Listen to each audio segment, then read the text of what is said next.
안녕하십니까. 박훈탁TV입니다. 하버드 대학교 경제학자 제프리 삭스 교수가 미국이 고르바초프를 속였다고 말했습니다.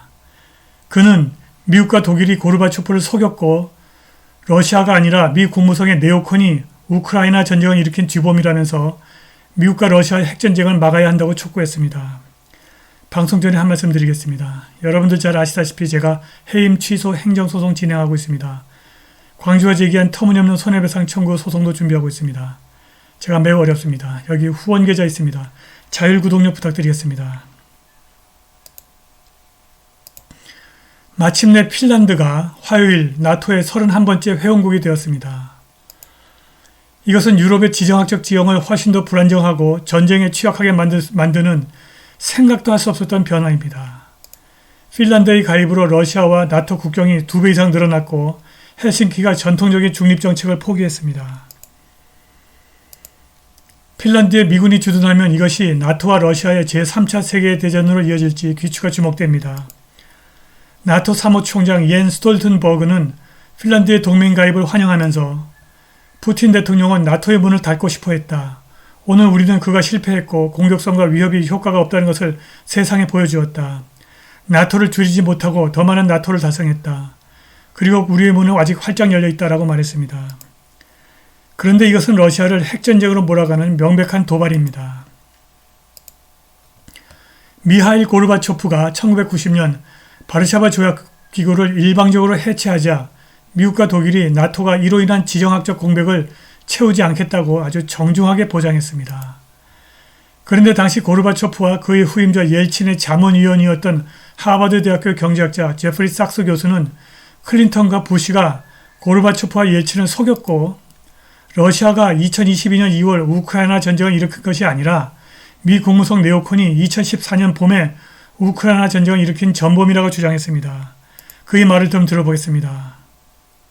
We are at a moment of extraordinary peril.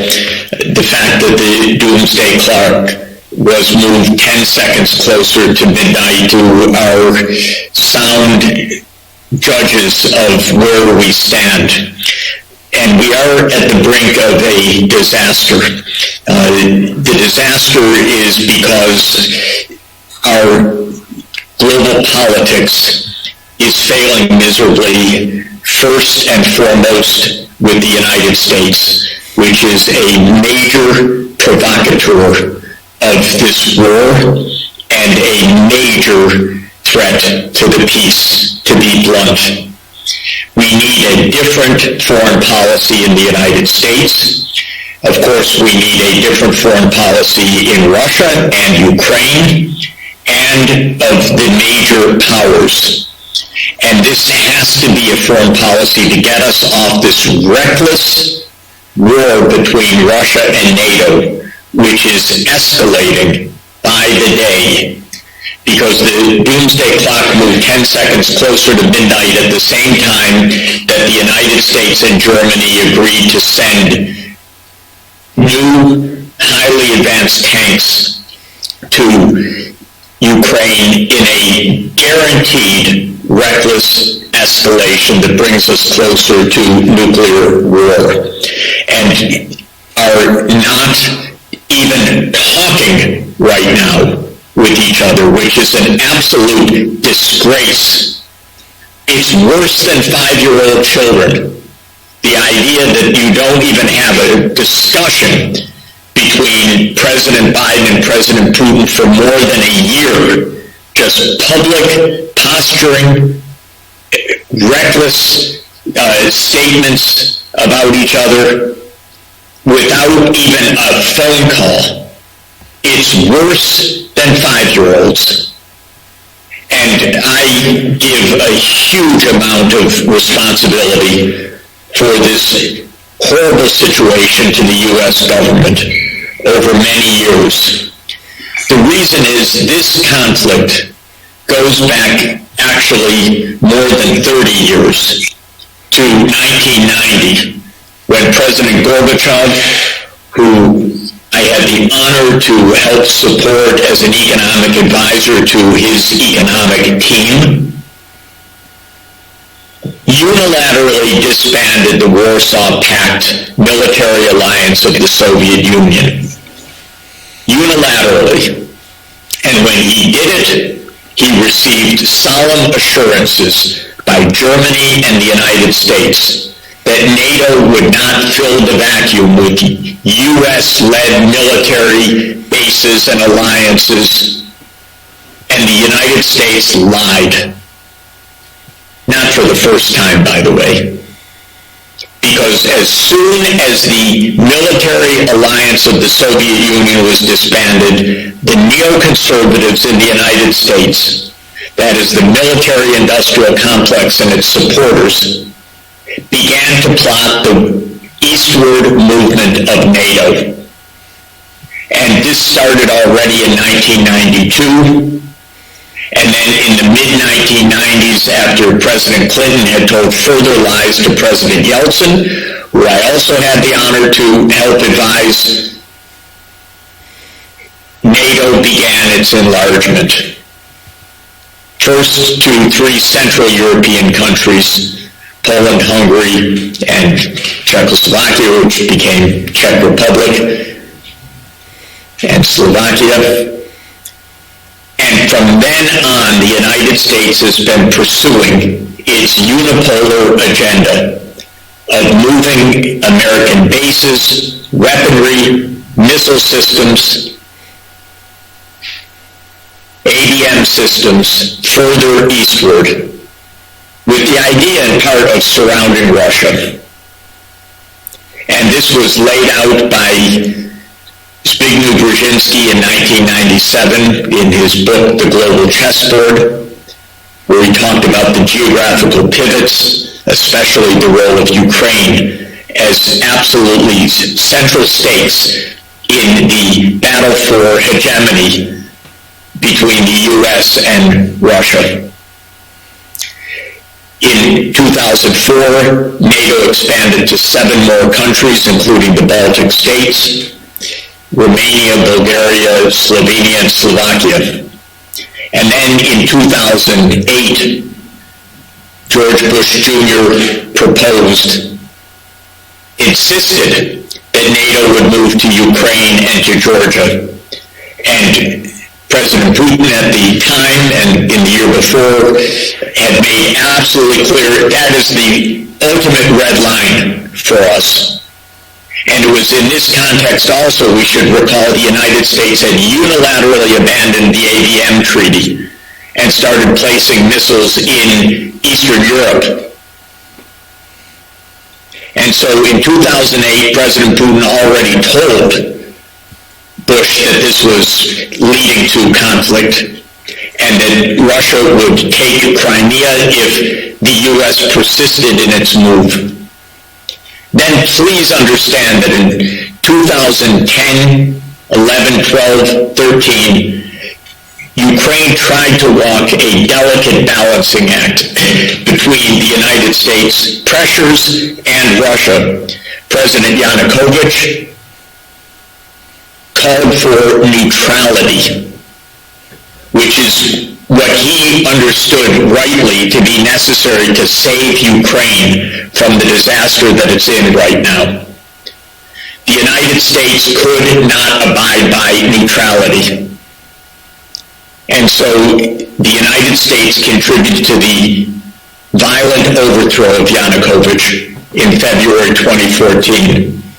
We say it's the Maidan Revolution, a spontaneous uprising, but the United States at the most senior levels was involved in that, quote, spontaneous uprising, including the then Assistant Secretary of State, Victoria Nuland, who is now the Undersecretary of State for Political Affairs, and who has been involved in manipulating Ukraine's politics for a decade. She is the inside neocon in the State Department.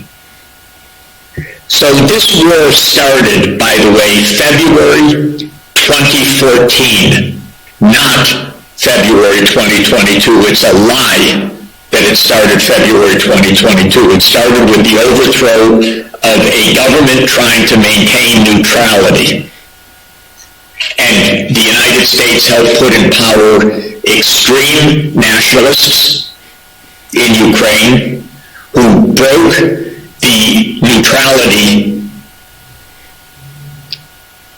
policy, demanded NATO membership as soon as possible, and welcomed billions of dollars of arms shipments from the United States starting in 2014. So this war, going into its 9th year, came from a direct collision between two nuclear superpowers. How stupid is this? I can't even use polite language because the people in the United States government that have provoked this, these neoconservatives who have been in power for more than 30 years, are putting the entire world in danger. And of course, the media is completely dominated by the US and UK, English language media, I should say, and it tells one story: the bravado US-led narrative. It doesn't tell any of the facts, gives none of the background. And by the way, the United States learned its tricks from Britain, which has certainly been the most violent country in history over the last 2.5 centuries, fighting in almost every place in the world. Now Britain can't manage anything. It can't even keep its clinics open anymore, but it still loves war as long as it's someone else's war. So Britain is the great propagandist of this war. And the English media tell the story: Putin invaded, no reason, no provocation, February 2022, it's all Russia's evil, without any background at all. And without the most basic point, which is that this was completely avoidable and preventable if the United States neoconservatives had not been pushing a dangerous agenda for 30 years and putting all of us in peril. It's disgusting. But what's disgusting, by the way, is that they are not even grown up enough to get on a phone call together to say, how do we avoid disaster? This, to me, is inexcusable. Even 5-year-olds talk with each other after they have the fight in the playground. But there's no talk. It's just hate language every day. And we hear the hate language coming from Ukraine's government. We hear the hate language coming from the UK especially. They're the masters of this kind of Russophobia. We hear the hate language in the United States, and we have no negotiations going on right now. And then we hear the Secretary General of NATO, as if he's just quoting George Orwell, he say, weapons are peace. No, Mr. Stoltenberg, weapons are not peace. Negotiations are peace. Shame on you for saying that weapons are peace.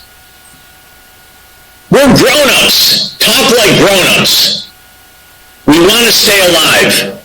We don't want a nuclear war. We don't trust you. Because if you want trust, then talk to the other side. Understand politics. Understand, like Clausewitz knew 2 centuries ago, war is a continuation of politics with other means. It means that politics in the normal sense was not pursued properly, so that politics now is by killing people and destroying Ukraine. Politics is to separate the two superpowers, to stop the neoconservative illusion of a unipolar U.S. world. We don't want a hegemon, whether it's the U.S. or any other country. We want a multipolar world. We don't want a world of military alliances that's going to get us into World War III the same way that it got us into World War I, and we've never gotten out of that. Stop these divisions of the world between our side and your side, and talk with each other, and especially keep the military powers away from each other. Because the President of the United States should be the first to say NATO will not enlarge to Ukraine. We don't want these two superpowers accidentally or deliberately entering into complete Armageddon. Think of the United States, how it would be if Russia made military bases in Mexico. We'd say, oh, sure, no problem, that's Mexico's right. Hardly. We'd invade the next day. But the neocons don't have principles, they just have the idea of power. So, well, Russia's not going to do it, we're going to do it. But this is what is bringing us 90 seconds to midnight. 네, 오늘 방송은 여기까지입니다. 감사합니다.